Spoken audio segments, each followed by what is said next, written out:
और यशस्वी मुख्यमंत्री श्रीमान पुष्कर सिंह धामी जी, विधानसभा की अध्यक्षा श्रीमती ऋतु भूषण खंडूरी जी, केंद्रीय मंत्रिमंडल में मेरे साथी श्रीमान अजय टमटा जी, महेंद्र भट्ट जी, प्रदेश भारतीय जनता पार्टी के अध्यक्ष श्री अजय भट्ट जी, शिव अरोड़ा जी,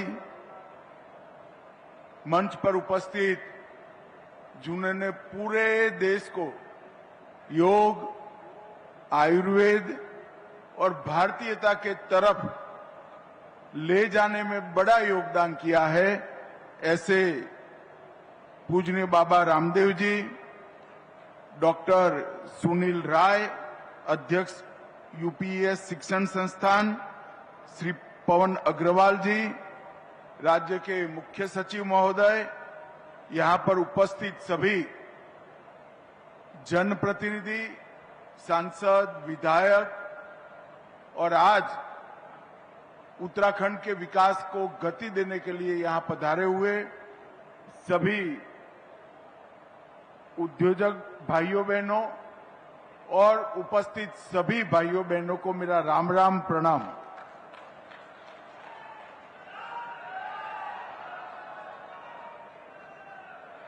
मित्रों, जब भी मैं उत्तराखंड में आता हूं तब एक नई ऊर्जा लेकर वापस जाता हूं, क्योंकि उत्तराखंड में आते ही चारों धामों में बैठे हुए देवी देवताओं का, मां गंगा, यमुना का और अनेक यहां पर बैठकर आध्यात्म की अहलेख जगाने वाले संतों का आशीर्वाद यहां आने के साथ ही प्राप्त हो जाता है। मैं हमेशा उत्तराखंड से चेतना लेकर ही वापस गया हूं। ये उत्तराखंड को इसीलिए देवभूमि कहते हैं।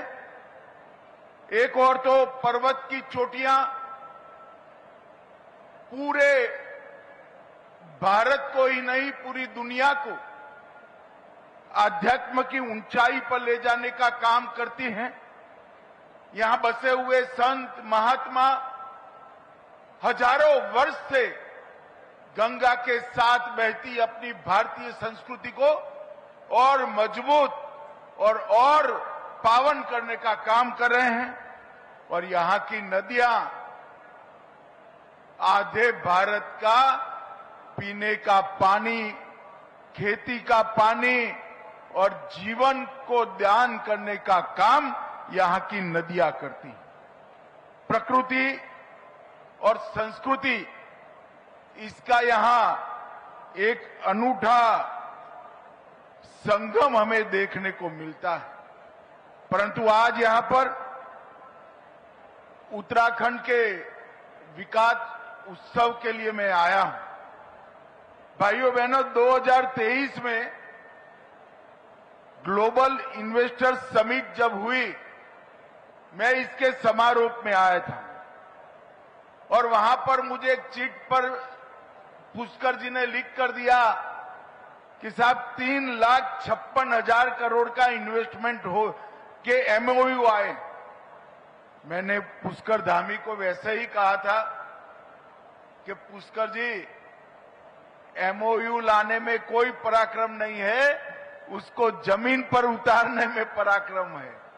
और आज मैं पूरे उत्तराखंड की जनता के प्रतिनिधि के रूप में पुष्कर सिंह और उनकी टीम को बहुत बहुत साधुवाद देना चाहता हूं, क्योंकि आज 1,00,000 करोड़ का इन्वेस्टमेंट ये जमीनी सच्चाई बन गया। मैं ऐसे राज्य से आता हूं जो हमेशा से इंडस्ट्रियल इन्वेस्टमेंट में बहुत आगे होता है, परंतु मुझे मालूम है कि मैदानी राज्य में इन्वेस्टमेंट लाना और पहाड़ी राज्य में इन्वेस्टमेंट लाना, दोनों में पहाड़ चढ़ने से भी ज्यादा कठिनाई होती है। और भाई पुष्कर सिंह इसलिए अभिनंदन के अधिकारी है कि सारी विपदाओं को, सारी विपरीत परिस्थितियों को और सारी परंपरागत कल्पनाओं को तोड़ते हुए आज 1 लाख करोड़ से ज्यादा इन्वेस्टमेंट उत्तराखंड में आ चुका है। ये बहुत बड़ी बात है। और आज यहां पर 1 लाख करोड़ के इन्वेस्टमेंट के साथ साथ 81,000 से ज्यादा रोजगारी का सृजन हुआ है और इनकी एंसिलरी इंडस्ट्री से लगभग 2.5 लाख के आसपास नई रोजगारी का सृजन होने का संभावना पड़ा है। और सबसे बड़ी बात, टायर 2 और टायर 3 शहरों तक इन्वेस्टमेंट को पहुंचाने का काम किया है। उन्होंने औद्योगिक विकास और पर्यावरण, ये दोनों के बीच में संतुलन भी स्थापित किया है। रोजगार को स्थायित्व देने का काम किया है और नीति में पारदर्शिता, क्रियान्वयन में तीव्रता और दृष्टि में दूरदर्शिता के साथ समग्र उत्तराखंड के विकास का एक नया खाका पुष्कर सिंह ने खींचा है। मैं पूरे पेंडोल को कहना चाहता हूं, एक बार जोर से पुष्कर सिंह के लिए ताली बजाकर उनका स्वागत करिए। आज यहां पर 5 लोकार्पण और 14 शिलान्यास हुए। 1271 करोड़ के अलग अलग काम की शुरुआत यहां पर हुई है। भाइयों बहनों, जब उत्तराखंड के वासी उत्तराखंड के राज्य की मांग को लेकर संघर्ष कर रहे थे, कांग्रेस पार्टी ने उत्तराखंड के आंदोलनकारियों पर अत्याचार किए। उत्तराखंड को बनाने का काम भारतीय जनता पार्टी के नेता और उस वक्त के हमारे प्रिय प्रधानमंत्री श्रद्धेय अटल बिहारी वाजपेयी जी ने किया। परंतु बाद में जो राज्य के विकास के पंडित है वो चर्चा करने लगे कि छोटे राज्यों की कल्पना सफल होगी या नहीं होगी। आज मैं सबको कहना चाहता हूं, अटल जी ने 3 राज्य बनाए थे, उत्तराखंड, छत्तीसगढ़ और झारखंड। ये तीनों राज्य अपने पैर पर खड़ा होकर आगे बढ़ने की शुरुआत, और उसमें सोने में सुहागा हुआ। 14 में नरेंद्र मोदी जी की सरकार आई, भाजपा की सरकार आई, अटल जी ने बनाया और मोदी जी ने संवारने का काम किया। और उसके बाद लगातार यहां डबल इंजन की सरकार चल रही है।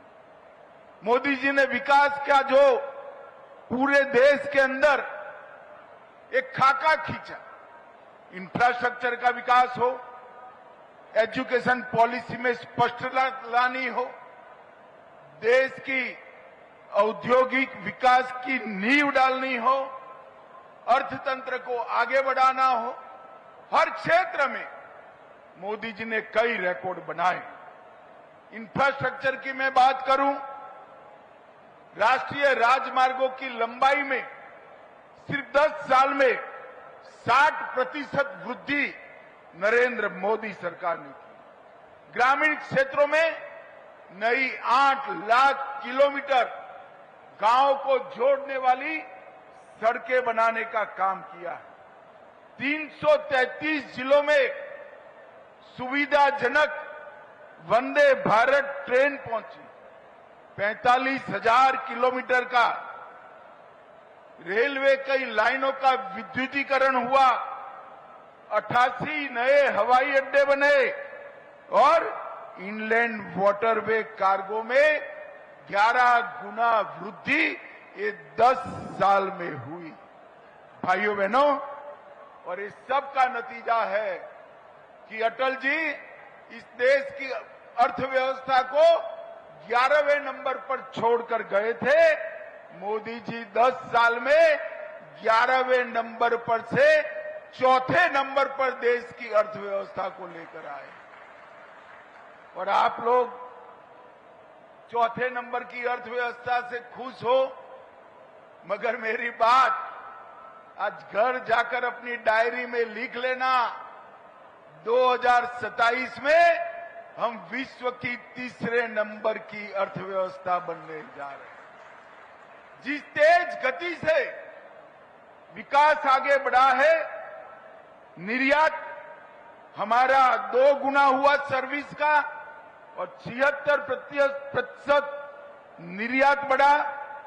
हम कई सालों से सबसे ज्यादा तेज गति से बढ़ने वाली अर्थव्यवस्था बने। एक जमाने में कहते थे कि इंफ्रास्ट्रक्चर बने, औद्योगिक विकास हो तो गरीबों का कल्याण नहीं हो सकता। ये मिथक को नरेंद्र मोदी जी ने गलत साबित किया। इस देश के 80 करोड़ गरीबों को 5 किलो अनाज मुफ्त देकर खाद्य सुरक्षा सुनिश्चित की गई। 55 करोड़ लोगों को 5 लाख तक का दवाइयों का और हॉस्पिटलाइजेशन का पूरा खर्चा माफ हो गया। 16 करोड़ घरों में आजादी के बाद पहली बार नल आया। 12 करोड़ घरों में शौचालय पहुंचाया। 13 करोड़ घरों में एलपीजी का सिलेंडर पहुंचा और 3 करोड़ घरों में पहली बार बिजली आई और 4 करोड़ लोगों को घर देने का काम भी ये भारतीय जनता पार्टी की नरेंद्र मोदी सरकार ने किया। और ये सब करते करते 25 करोड़ गरीबों को गरीबी रेखा के ऊपर लाने का काम किया है। मित्रों, मोदी जी ने 2047 विकसित भारत की कल्पना की है। एक संकल्प देश के जनता के सामने रखा है। मगर मैं आज देवभूमि के प्रिय वासियों को कहकर जाना चाहता हूं, विकसित उत्तराखंड का बगैर विकसित भारत का निर्माण संभव नहीं। जब तक हमारे छोटे राज्य आगे नहीं बढ़ते हैं, देश के अंदर सम विकास नहीं हो सकता। पूर्व के राज्य जब तक आगे नहीं बढ़ते हैं, देश के अंदर सम विकास नहीं हो सकता। इसीलिए भारतीय जनता पार्टी की केंद्र सरकार ने छोटे राज्यों के विकास पर और पूर्वी राज्यों के विकास पर विशेष ध्यान दिया है। और जहां तक उत्तराखंड का सवाल है, एक ज्योतिर्लिंग, 3 शक्तिपीठ, 4 धाम, पंच प्रयाग, पंच केदार और सप्त बद्री जहां विराजमान हो, इसके विकास को कोई नहीं रोक सकता भाइयों, कोई नहीं। जरूरत थी एक सातत्यपूर्ण नीति जो हमारी सरकार ने देने का काम